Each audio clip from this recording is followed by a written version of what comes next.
asalaamaaleykum Sénégal waaw sénégalais yi foo leen toll jëmm ji xaadim la tudd Guèye la sant Italie la nekk mais Sénégal la dëkk ci région du fleuve dëkk bu ñu naan Ndar Géej voilà mu ngi leen di nuyu fu ngeen toll nag ci àdduna di leen jox seen wàccu waay voilà joxu leen loxo bi conco bi ndax ñàkk yi mataguñ te maa ngi dégg ñu naan Sénégal gis nga ñàkk dafa am période boo xam bu fa àggee day période bu leen toog gis nga fii ñu nekk réew mii ñii ngeen naan ñëw leen di gëmloo que ne ñoom ñooy ñëw pour wàññi suñ njur yee ñàkk yi doyu fi te pourtant ay millions plus de 20 millions d'Italiens ñàkku nañ premier bi def nañ ko xam nga ne mooy ñi nga xam ne si mooy les fameux yi waroon ñëw wàññi njur ma xam nga ko ay kàcc la te ñàkk yi doyul ci ñoom ñu indi ko Sénégal nag jox ñu ko ngeen nar ko fa téye ba mu périmé te ëllëg ñu war ko wutaat di ko indi bis bu ñu demee ba obligé yéen seen bopp ngeen soxla ko kon dem leen ngeen ñàkku ji actuellement voilà nañ sensibiliser nit ñi nañ leen xamal ne fii ñu ngi doog a commencé waat reprendre vie normale restaurant yi di ubbi boîte yi ubbi bar yi ubbi activités yi ñu tëjoon yépp ubbi musée yi ak lépp nit ñi commencé waat dem di dundaat nañ doon dundee loolu dafa war a am Sénégal bu leen ndeg sàgg na yooyu ba mu périmé ñuy jël di ko sànni comme wala ni leen président waxoon ñu jël di ko may yeneen réew parce que justement il a yéen a ngi koy jox raison bu demoon nag bañ nar a périmé mais nañ ko jox beneen réew boo xam ne ci Afrique googu soxla nañ ko yéen bu dee soxlawu leen seen bopp yéen a xam voilà mais ay boo ko ñàkkoo da ngay dee dañuy wàññi ay kàcc la dara amu ci fii ñu ngi koy def Sénégal ña fa ñàkku dem leen ci kenn ku ne ngeen laaj ko ku yàlla nar a rey moom da ngay dee bu du am ñàkk moo lay sauvé de waaw ñàkk moo la du moo lay sauvé gis nga fii plus de 20 millions de personnes ñàkku nañ fi démb am na xale bu jigéen boo xam ne dee na ci vaccin boobu ndax pathologie feebar bu mu yoroon kooku bu doon Sénégal tey golo yi ne ci réseaux sociaux yi ak ñëpp génn daaj koy médiatiser ñii heureusement ay doomu aadama la ay nit lañ xam nañ ni ñuy gérer situation déggu leen fi ñu benn réseaux sociaux ñu taxaw di ko wax téléjournal yi ñoo ko wax analyser nañ la pourquoi pathologie yi ndaw si amoon moo compatible ak loolu mais benn nit sur 20 millions de personnes kooku bu ñu ko bëggee jël ne ay ñàkk baaxul ñu ngi def seen erreur voilà te nee naa leen tôt ou tard dañ ils seront obligés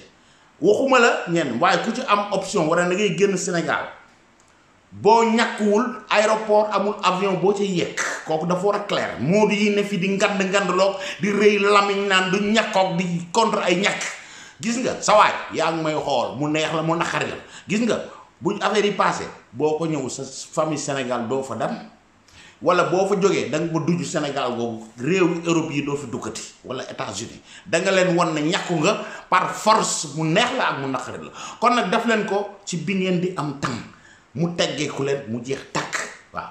man na rendez-vous laa am rendez-vous bu amee danaa ko def ñëw tegal leen ko fii ne ku lay digle sanguwul dafa war a sangu ba pare dépendrul ci man ci ay waxu dof yi waxu golo yoo xam ne jànguñu jonguñu naan leen bu leen vacciné woog xamuñ sax ñu juddoo ndax ñooñu amuñu waaye duñ génn Sénégal duñ ko bouger quoi voilà mais ñëw di leen gëmloo yenn yi ngeen ñëw toog di gëmloo yenn sénégalais yi bañ nar a dee ci risques yi mais demal nga ñàkku yow tu es protégé masque boobu boo ko solatul sax am nga benn protection bi quoi dof bee nga xam ne si moom mi nga gëm yooyu bu jàkkaarloo yi di wax moom moo cay des yow mënu la ko wàll kon nag loolu war a tax ngeen def du n'importe quoi pour que ngeen ñàkku voilà bala may ñëwaat nag ci li nga xam moo ma indi tey di remercier état Sénégal et son excellence le président Macky Sall di ko remercier nag anticiper ko au nom de tous les Sénégalais de la diaspora ñi ko bëgg ak golo yi nga xam dañ ko bañ di yàq daram te gis nga bis bu nekk yàlla mu ngi koy suturaal seen xol yi di shine te duñ ci mën dara Macky Sall ñu ngi lay sant di la gërëm yàq sa état di ñaan yàlla affaire bi gaaw agsi parce que à travers Moïse Sarr bi yor les Sénégalais de l'extérieur gis nga passeport bi nga xam moom lañ yor bu doon duré juróomi at ju ne da nga ko war a changer jëmm ji wax ak yéen passeport sénégalais bi mois bii di ñëw la ko war a changer par force après 5 ans voilà voyage ci 4 ans yëpp 5 yëpp sax 4 yi laay wax yëpp ci laa doon voyager bu ma ñëw Sénégal passeport boobu laa doon utiliser ok tey jii yàlla def na moom moderne mi li muy moderniser Sénégal boole na ci passeport bi am yërmande ci ñun ba tax de 5 ans mu yóbbu ko ba 10 ans Macky Sall dina bàyyi loolu Sénégal dina jël passeport yi bu doon am juróomi at Macky Sall dina ko def fukki at ça veut dire que ne bu ma renouveler sama passeport ci bi yoon délai bi ñëw bañ voté ko mu taxaw te luy am luy jàll la passeport bi chaque 10 ans chaque fukki at ci lañ koy renouveler mooy li am Italie bi li am ci réew yu bare parce que dañu am seen ay doomu réew yoo xam ñi ngi ci àdduna bi fu nekk sénégalais amul fooy dem doo ko fekk comme yeneen réew yi foo dem fekk leen fa mais nag nga bu chaque 5 ans nga war a ñëw di ko renouveler ah di ci fay ay timbre ak yu kenn xamul te dana la coûter plus de 30 000 30 euros je sais pas combien xam nga affaire boobu doon ay milliards pour l'État mais mu renoncer ci def ko chaque 10 ans donc yow boo renouveler bu loi bi jàllee ñu taxawal ko dootul juróomi at mais fukki at lay doon kooku tamit ci évolution la ci état te kooku yépp Macky Sall mi ngi koy def te baadoole yi ma bëgg ñëw ci ñoom doo léegi ñu wax loolu voilà ndax gis nga état man Ousmane Sonko mi tax may bëgg a wax di nuyu gaay yépp ñi ma bëgg ñi ma bañ faalewuma leen yëguma leen gérewuma leen dunduma leen kooku dafa war a clair waaw du tee li ma bëgg a wax ci démocratie gannaaw seen waajee mooy toog di ko def ak arrogance boo xam ne si bu salte la Ousmane Sonko est tellement arrogant waaj yi dafa antipathique quoi ci ni muy waxee buy wax day wax ak état bi di wax ak Macky Sall ki nga xam c'est le premier citoyen du Sénégal ak rancœur quoi te na ngeen jàpp benn affaire gis nga gars yi def yi bu guddee ña nga yabal ay nit ñu dem di lijjanti ci Macky Sall waaw bu ñëwee di jaay ngand lu seen kanam bu guddee am na ay émissaire am yu dem ca Macky Sall di yërëmtalu xam leen lu ma leen waxul ñii dañuy foye sénégalais yi waaw est-ce que marche bi ngeen gis dem moo tax mañ njëkk a ñëw passeport beeg yooyu man ñi ngi ciy remercier président de la république lu mu gën a gaaw nañ ci taxaw sénégalais yi kontaan nañ ci président ñu ngi lay remercier dama bëgg te daañ ci ñëwaat ci spécial boo xam ne si ndimbal boo xam dimbali nga ñu ko juróomi at nekk fukki at boo ko renouvelé tu as 10 ans waaw yokk page yi rafetal passeport bi problème yooyu doon ñu amati chaque 5 ans dañ ko war a renouveler ok ñu ñëw ci arrogance su ki nga xam ne si moom mooy wax ne mooy chef de l'opposition ok koo xam ne mooy jàkkaarloo ak Macky Sall ok mais amul benn stature du ci waxam du ci jëfam du ci posture am voilà gis nga di ñàkk fayda yi nga xam ni nga ko jiiñ moom mooy am fitu man lenn laa ko fanal quoi kooku dinaa leen ko wax yéen it ngeen déglu ko mooy am na fitu kàcc yum kàcc fen yum fen am na fitu ñëw taxaw di wax nit ki jàkkaarloo ñi di wax ne am nga jom wala amoo jom mais yéen may xool mais Ousmane Sonko war na taxaw publiquement di wax ku am jom wala ku ñàkk jom waa ji bu jom existé réellement moom waroon na taxaw ci scène boobu di wax dépp moom bu jom amoon war na taxaw fu ñuy defaree ay jikko ay imaam ak ñëpp toog fa fu ñuy xeexe ay góor jigéen tamuy sodomiser ay jigéen dégg ngeen fii un góor jigéen Babacar Ndiaye nekk fii ca Luxembourg gis ngeen article boobu mu bind moom ak jëkkëram xaw ma faram góor jigéenu sénégalais Ousmane Sonko na génn ne xamu ko parce que waa ji daf na article ñun ñu ngi xaar ñun ñëpp Ousmane Sonko génn démentir ko bi muy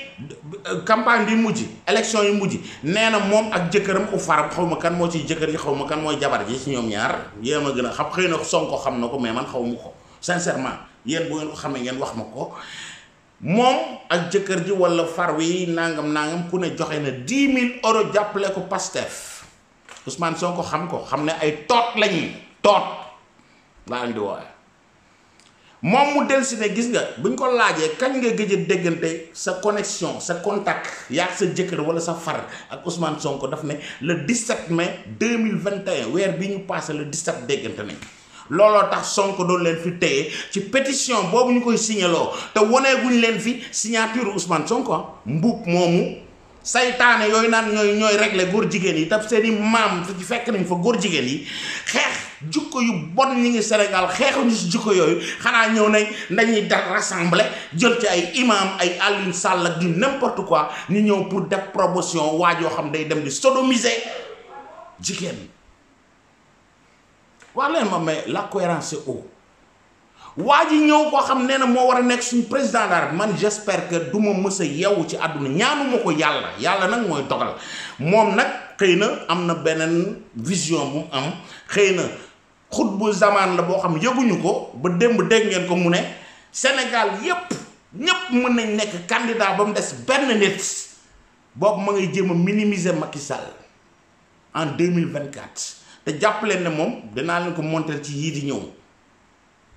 bu mu toogee ne Macky Sall am na droit constitution may na ko mu wut 3e mandat Ousmane Sonko wax na ko Barthélémy Dias wax ko yéen ñi def naa li ma leen di wax dégg ngeen ko donc waajee taxaw fee naan moom mooy yàlla mooy yonent mooy xutbu zamaan buy décider en 2024 xamul ndax dana ko fekke moom maa ngi ko koy ñaanal di ko ñaanal Macky Sall mais muy wax te Macky waxoon na leen li mu leen di wax ba pare mais pour wut lu neex golom yooyu ak arrogance bi waa ji yor tax na mu ñëw taxaw ne 2024 moo décidé kuy nekk candidat ku dul nekk candidat quoi Sénégal yépp am nañ droit ba mu des Macky Sall mais tu es qui mon cher gis nga opposition dafa am solo ci réew boo gis démocratie boo gis opposition dafa am solo mais opposition mooy Macky Sall def na lii nga ñëw critiquer ko ne lii baaxul mais man bu ngeen ma defee président man lii laay def waaye opposant boo xam nekk fay xas Macky Sall dictateur la ku wax mu tëj la donc délinquant yeeg ku def ak ku deful yépp dañ la war a génnee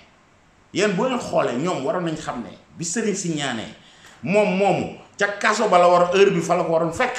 pour ñuy lijjanti ay mbiram lañ ko accusé à part que un leader ne boo nekk war a nekk président mais nga jiiñ ma viol muy crime mais ma nekk di wax kasaw yi di attaquer ay Macky Sall ay jéggal naa Adji Sarr da nga ko jéggalu dafa la jéggalu ou quoi maa ngi ñëw fee mais dama war a def benn parenthèse fii quoi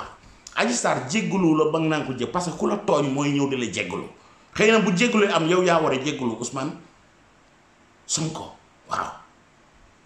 dégg naa ay nitam toog fi naan papay Adji Sarr benn yoon ba mu wax man je l'ai écouté yéen ñëpp déglu ngeen ko papay Adji Sarr dafa ñëw di jéggalu Ousmane Sonko day jéggalu ay waa Casamance fan ngeen ko déggee amut papay Adji Sarr mën na ñëw di jéggalu buñ tooñee doomam yow miñ tooñ moom mooy dem di jéggalu kan moo ko wax ngeen ñëw bëgg a jël ay paroles bu ko transformé ñii jël papay Adji Sarr di ko attaqué partout ñii di woo ay tàntay Adji Sarr di leen saaga di leen wax yu bon di leen teg lu nekk ñii taxaw di dénigrer Françoise Hélène Gaye bi nga xam ne il faut donner à César ce qui appartient à César gis nga nit jóge États-Unis wala jóge fu nekk ñëw wàcc dëkk boobu nga xam ne c'est tellement enclavé nga bàyyi sa njaboot bàyyi lépp ñëw dem ndax gëm li ngay def heureusement et dama koy tàccu Françoise kum neex baax na kum naqari yéegal ci koko gi je m'en bats les couilles intéressé wu ma mais j'ai apprécié geste bi mu def bàyyi lam doon def lépp famille et tout wàcc Sénégal wàcc sur le terrain jàkkaarloo ak journalistes yi ñu ngi koy woo ci programme yépp man noonu laa ko bëggee woon noonu la amee gis nga boo demoon Sénégal journal yi site yi télévision yi woowuñu la fight la doon mais ñëw nga heureusement fight nga kii parenthèse la bu ngeen may maya dama koy defal voilà dem ba fële ca maya ci dëkk ba xamoo géej dëkk bu enclavé dem ba foofu dajeeg village yi nekk foofu yépp ñoom ñu dajaloo pourtant ñii dañ doon wax Adji Sarr ana ay mbokki Adji Sarr te ba mbokki Adji Sarr yépp dajalee dajoo ñoom doyu leen tey ñu bëgg a critiquer ku dem dajale mbokki Adji Sarr yooyu Françoise Hélène Gaye dajane leen mu neex ak mu naqari dëgg nag dafa neexut voilà dégg naa ko diggante ak Coura Macky ak moom ba ñuy wax Coura ñëwul di yàq Coura dafay ñëw di defar pour Adji Sarr Françoise jóg di defar pour Adji Sarr saytaane yee ñoo bëgg a jël ñii bëgg leen a boole moo tax bu Coura waxee ñi ñëw bëgg a jël la Coura wax bëgg ko poser sur kii pour jaxase àdduna déedéet ñoom ñaar ñëpp xamul leen tax a jóg Adji Sarr kii dafa yor mouvement muy CODAS bii ngeen di bañ a dégg ma dégg ñu naan tas nañ ko tasul CODAS tasul tey CODAS tasul suba CODAS tey la gën a dox te maa ngi leen di wax yéen ñii photo ya man mii maa ko defar pour muy leer day clair de waaw photo bu leen gis ñu bind fa je suis Adji Sarr Khadim Gueye moo ko def ñi ma doon laaj naan nan la ñuy def ba bokk ci CODAS maa ngi leen koy wax gis nga dem leen ci vidéo yoo ma proposé photo yi numéro ba ma nga fa bu Françoise na ngeen ko jël ngeen dugg ci CODAS yéen ñëpp parce que man mënuma jël duma fa admin woo dara man wax naa ko bëgguma nekk admin bëgguma nekk tus ci yow lépp mais Adji Sarr bi nga jóg di ko jàppale ma jàpp comme sama doom nga jàpp comme sa doom moo tax ma di la téyal ci côté boobu loolu laa séq ak Françoise Hélène Gaye sur ce plan waaw du affaire boo xam mais ay xeex personnel ba ak ñenn man je n'entre pas dans le mérite sama yoon nekku ci man dans le cadre de CODAS nga xam ne Adji Sarr boo tax loolu man sama xalaat def naa ko ci samay idée lu ma ko ci mën a conseiller naa ko nëbbu ma ko àdduna faale wu ma ko ci xalaat leneen ku fi taxaw naan tas na CODAS ak CODAS tasul te CODAS tey la gën a jóg te CODAS gën a jóg yéen ñii may seetaan laa wax képp ku ci bëgg a jàppale Adji Sarr mu dëgg ci yow na nga ñëw nga jël numéro boobu duma demee ci sama chaîne bii di nga fa fekk yooyu photo yi nekk am na numéro bu ca nekk boo leen wooyee Françoise wala nitam dañ leen wuy dañ leen dugal ci groupe be ay quelques génn nañ fa mais groupe bu ngeen gis am na ñuy dugg am na ñuy génn voilà am na ay problème yoo xam ne am na yoo xam ne dañuy jël ay audio wala tegal leen mais sur 100 audio nga tegal ma 4 audio ana 97 audio yeneen yi pour nga mën a comprendre lan moo tax parce que dëgg nag dañ koy wax na bu jotee oui man groupe boobu je parle pas mais damay déglu lépp audio yi ma dégg fii ay fake la yoo xam dañ ko jël tànn ko ci ay audio am lan moo indi loolu waxuñu leen ko kooku il faut ñu koy wax muy clair quoi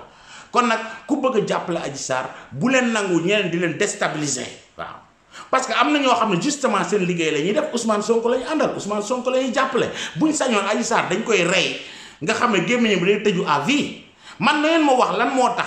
ay ñoo xam seen yoon nekku ci Ousmane Sonko mbokki Ousmane Sonko ñoom ñooy ñëw di wax Adji Sarr fan la nekk nañ ko war a génnee nañ ko delloo ci mbokkam yooyu déedéet Adji Sarr 11 villages ñoo dajee 11 villages yooyu buñ taxawoon ne sama suñ doom nañ ko indi ci île bi dañ ko def pap mais defuñu lool dañoo dem ànd ak Françoise mais bàyyi léppam ñëw ba jóge États-Unis ñëw traversé géej googu dem ba fekk leen fële nekk ñoom ñu ngi door xalaat ay sitting yu ñuy def ay place de l'Obélisque ñëw fa ak seen ay gars yi organisé wu ay rompi coglione ni ko italien yi waxee xam nga ñëw dajaloo mais loolu amut lu tax demu leen ci île boobu bu dee ay jàmbaar ngeen waaw mais dem nañ fa man nekkuma foon mais dégg naa famille Adji Sarr ya fa nekk dégg naa sant guñ sant gërëm guñ gërëm Françoise Hélène Gaye elle a été tellement efficace à la hauteur au maximum presse bi yépp ñëw taxaw seetaan ko ndeysaan képp kuy sa noon Françoise mooy dee dëgg dañ koy wax ay 6 millions lañ jox nangam dégg naa ñu def da nga ci tabax sa kër 6 millions yi kon sakkan na boo ci mënee jël billet aller retour États-Unis ñëw jënd ci ay yére jënd ci ay dàll jënd ci lépp ba pare àggale ci sa kër lépp ci 6 millions xam ngeen ne bu leen déglu doomu aadama yenn yi képp koo xam da nga jógoon pour jàppale Adji Sarr la nga amoon muy intention au début bul ko wàcc toogaatal ci loolu parce que xam ne loolu mooy li am loolu mooy lu nekk dëgg ku ko waxul da nga wax ay fen voilà mais yàlla def na gis nga ndam am nga ko parce que dem nga presse bi yépp ñëw nañ taxaw wax ak yow wax nga waxi nit fépp fu ñu la invité vraiment teg nga ko ci yoon képp kuy sa noon moom mooy ruus voilà am na yoo xam ne nit bu koy def bàyyi ko ak yëfam kenn ku ne toppal si yëfi bopp mais topp yëfi jàmm ne naa ko yàq par force mais tegu fan lañ ko bind ak fan lañ ban loi la lan moo tax nit ñi di créer seen bopp ay problème quoi surtout Sonko lu ko takk ci moom quoi baadoola boobu moo taxaw démb gis nga di jaxase sëriñ si nangam dugg na fi gën ay kilifa ay vaurien yoo xam ne ñoo nekk fële ba fi Abdou Diouf nekkee Y'en marre kilifa ak ay caat ak ay fous malades ils étaient là-bas Oxfam ñan la ñuy jox les 300 millions là c'est eux-mêmes waaw lu tax bu ñuy wax yenn manifestation doo leen fa gis mais kilifa pour war ne il existe encore gis nga bu njëkk fou malade mi ngi côté boppam ma nga TFM chat gis nga bu ñu invité moom kese te bu njëkk moo kilifa ngeen doon gis toujours lu tax àndatuñ kilifa léegi pour ñu annuler nañ ko il faut compter wul dara il faut mu neen day jóg rek yow de improviser ay marche quoi à Kaolack ñu jàpp ko pour médiatiser ko gis nga ko keroog muy jaay gëree di joxañ policier bi mel na kuy jëngu lu mu ko doon ñun juste ay frère lañ ñun ñoo bokk ñun ay gaañ lañ nangam boo ko gisee rek xamul woon ne audio bi ñu ngi koy dégg da nga koy dégg ne waa ji jëngukat la kii day fayatul tous dafa doon bàpp policier ñu yeew maamam yóbbu ko ci kaso ba Ousmane Sonko bala mu ñëw fee dem avocat yi wax nañ ko waaj daañu ko jox liberté provisoire loolu tax mu dem Kaolack jógee Kaolack ñëw pour gëmloo nit ñi que ne moom waxam moo tax ñu libéré waajee wala seen magu yu salte yi quoi pour un gars boo xam ne il devait opter pour nekk le président de la république mais ban dëkk lañ dekk sénégalais kii moom mooy ñëw amul lu mu leen di wax dégg ngeen fa benn discours politique non waa ji ñëw naan danaa xorom wala duma xorom ñi naan ko xoromal mais c'est cool koo xam daf ne woon moom vendredi du dem ci ay manifestation du défilé vendredi mais on l'espère quoi politique bi day changer gars yi dañuy changer idée Assane sa waay la donc maa koy nuyu sax di ko ziar quoi boo leen xoolee ban dafa nekk koo xam dafa doon def ay action yoo xam dama doon dal ci kawam ay action yu bien mais Assane Diouf dal si waatal Assane demal ci jumaa yi jàkka yi école yooyu moo ëpp solo golo yi nga topp ñii tekkiwuñ dara Assane Diouf yow laay waxal Assane demal ci école ya école 12 xoolal école 13 affaire yooyu ni nga ko doon defee gars yi di la fan moo ëpp solo waa ji nga xam tekkiwul dara yaa taxaw fii ne du mës a nekk président ëllëg nga ñëw di ko yëkkatil fii gaañ yaa ngi may Sonko bés boo xam ne waru ko mën a am kii bu doon doomu aadama la yow boo ne koo jógal sax day toog fu mu toog xoolal ñoom buggaan toog ci ginnaawam di xool quoi nga minimiser teg kii nga xam ne président nee na la palais ci buntu ba lay jaar gis nga noonu nga ko waxee du mës a nekk président du ko mës a nekk donc xam na ne yow sax boo ko nee jógal da nga koy nax Assane wax nga ko sa waaye booy loolu il faut aussi benn cohérence bi ñu koy dawal quoi voilà moo gën a nice fii du question dañuy fayati ji waaw mais dañ leen di wax dëgg ay Guy Marius Sagna toog fii di mbala lali gaan di ñu jaay ak saagu yalwaan katam boobu léegi saag bi sax bi mu amee oto ba léegi solatul saagu yalwaan kat boobu mu yor ay xurub xàq mais Ousmane Sonko mu nekkoon président suba kan mooy nekk ay gouvernement quoi man éléments yi ñoom ñooy war a gouverner ëllëg quoi mais qu'on se dise la vérité est-ce que wax na ko benn discours ci discours bi nga fa dégg yépp dégg ngeen fa bu ma jëlee réew mi lii laay def ak lii Macky Sall que vraiment def na lii mais lii man bu ma ñëwee nii laa koy defee déedéet lu dul Macky Sall dafay jaay doole léegi dafa bëgg les rebelles là les imbéciles yi nga xam ñi ngi taal këru jàmbur yi taal Auchan yi taal Total yee ñu tëj leen ci kaso ba ñoom mu ne léegi en tant que futur président ci géntam moom moo war a ñëw ne ñooñu dañ leen war a libérer quoi amul lu muy wax lii mooy opposition Sénégal mais dem leen ngeen déglu discours bi nee ma ndax Sonko wax na dinaa soppi li naa def lii ak nii laa koy defee Macky Sall la fa ne di attaquer ak arrogance boobu di insulter le président de la République di ko dox des animaux ay rabu àll ay mala yu ko koo xam ne dafa jàng jàng maam yi Ousmane Sonko ok nekk na maire nekk na DG ci ay direction yu bare nekk yor ay ministères yu bare bala mu ñëw dafa rampe doo ko nekk président de la République mais sagaru nit boo xam ne mi ngi nekkoon impôt et domaine sàcc si comme ñëpp yor këru 300 millions bu ma déggee fii ñu naan lu tax ñuy dajaleel Adji Sarr ay xaalis te ñoom ñuy dajaleel waaye yow vaurien boobu 126 millions la ñuy muy dem di maase wu salon bu nekk bu ñuy maase wu Sénégal Ousmane Sonko xam na ko waaw gis ngeen ko démb bi muy préparé pour dem ci marché boobu place de l'Obélisque dajale na gis nga oto yi ko wër naan Macky Sall day dem ak suñu ay oto suñu ay essence affaire bis boo nekkoon président doo ko mës a nekk te ñaanuñu yàlla nga nekk ko suñu ay oto ak yooyu ngay demee parce que loolu mooy état kooku du yaa koy dindi wala nga koy jaxase nit ñi yow mi tekkiwul dara mosoo nekk chef de quartier démb fukki oto wër nañ ko ak bodyguard yi ak yépp Ousmane Sonko bu doon ñooñu nga àndaloon gis nga ni ko organiser pour dem foofu boo ko organiser pour dem Sweet Beauté problème bi doo ko am tey Ousmane Sonko demal nga wuy ci Adji Sarr gis nga yi ngay tëbal di dagg ci ay Macky Sall ak kilifa diine yi nga naan dañuy téye sa loxo di jàpp fee mooy dañ la téye yow dañ téye opposé pour Macky Sall di leen dóor di sot yooyu du jàll. Macky deful dara Macky tournam lay def c'est le président de la république boo fa nekkoon sa morom nekk fa lii mu def ngay def c'est normal parce que bu ko deful ngeen lu tax defu ko mu def ko ngeen bëgg na suñuy auto lay utiliser ay nit yi dañ leen di fay ay car yow da ngay yàpp sénégalais yi yow compté woo 1 million de sénégalais mais 14 millions de sénégalais départ dem di gëm man ma jóg di damay ñëw comme noonu gars yi ñëwee ci place de l'Obélisque boobu vide bi nga yaakaar da ngeen di wane seen force te doo dara xamal na yàq sa deuxième vague bu ñëwee dana lay yanu ànd ak moom ngeen xaw ma ban réew ngeen di dem bu ñu doon utiliser terme yi sa gars yi utiliser daañu la ko wax mais duñ meluñu noonu waaw mais yow da ngay yàpp sénégalais bi nga xam dafa jóg bëgg Macky Sall di dem di ko tertu ji quoi nga di ko jaay ne dañ la jox 2000 francs quoi sa imbécile yu tekkiwul dara yi ñoom ñooy ñëw fee nga ne ñoom noonu gratis la ñuy ñëw quoi ñi naan la ñoo fayu ñu defuñu ni nangam na yow demal nga documenté ñee dañ leen fay kan mooy jóge Dakar nañ topp Macky Sall ba Matam wala ay Podor ah waa réew moomu waa dëkk yooyu ñi gëm Macky Sall dem di ko teertu gratis ngir yàlla ndax bëgg guñ ko bëgg voteel ko génn dem ci ñoom ngeen bëgg na dañ leen a fay dañ fa ñëw mais yéen ku ñëw ci yéen moom daf fa ñëw parce que daf leen a bëgg quoi mais ngeen teg ko fan yéen da ngeen a yàpp nit ñi quoi vous insultez ñi nga xam ne ànduñu ak yéen loolu mooy li am mi ngi mel ne man ma ne gars yi toogoon foofu yëpp da ngeen leen jox ku ne 2000 francs nangam bu ngeen defoon noonu xëy na seen place publique boobu dana fees mais xam ngeen ne yéen leader ya fa nekkoon 4 xaw ma yaa nga foon Bougane ak Barthélémy mënu leen indi sax 500 personnes xam ngeen ne yéen vous ne pesez rien au Sénégal boo yaakaar ne sa loo amoon yow yaa ko moom démb torox nga xam nga ne doo peser woo dara te Sénégal daañu ko woon président Macky Sall maa ngi lay ñaan di ñaan état bu Sénégal gis nga ñii buñ soxlaa li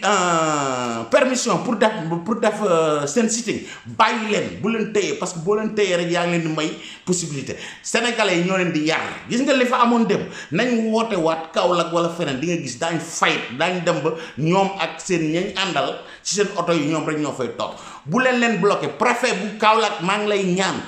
Ousmane Sonko mi ngi la bëgg a def excuse dana fa ñëw parce que moom ci provocation lay dox pour nit ñëw fa ay contre am fa nit dee fa affaire yooyu ci lay dund mu ñëw ne Macky Sall boo leen rey te gis nga na mu ko defoon ci Adji Sarr bu demoon wuy ji lii lépp du fa am waaye day bëgg nit ñi dee fa dina ñëw Kaolack gi noonu mu ko annoncé dem pour woote xale yi ñëw fa daje ak police bi ay bakkan rot fa mu ne Macky Sall la bis bu amee xam leen li ko Sëñ Mountakha waxoon am moom moo rotal bakkan yooyu parce que moo ko provoqué voilà jàmm day am bu ngeen di marche da ngeen di marche yu am njariñ waaye marche de provocation pour ñu tere leen ngeen génn daje ak police bi ah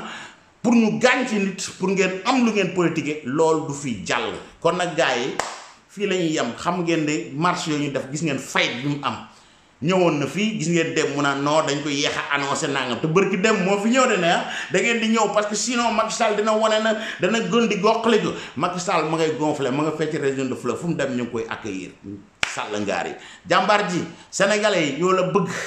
ñi ngeen nag la ngeen a fay pour ñu topp la kenn fayu fi kenn ñee fa ñëwoon golom yee fa taxoon ñu dajal leen neen ñëw leen pour bu ngeen yuuxoo ñëpp di leen dégg bu ngeen ko defuloon da ngeen torox peese wu leen zéro waaw te gis nga élection bi bu ñëwee Macky dana leen dër comme tali maa leen ko waxoon 2017 ne leen 2019 Macky dana leen dër comme tali dana leen dëraat comme tali janvier incha allah 2022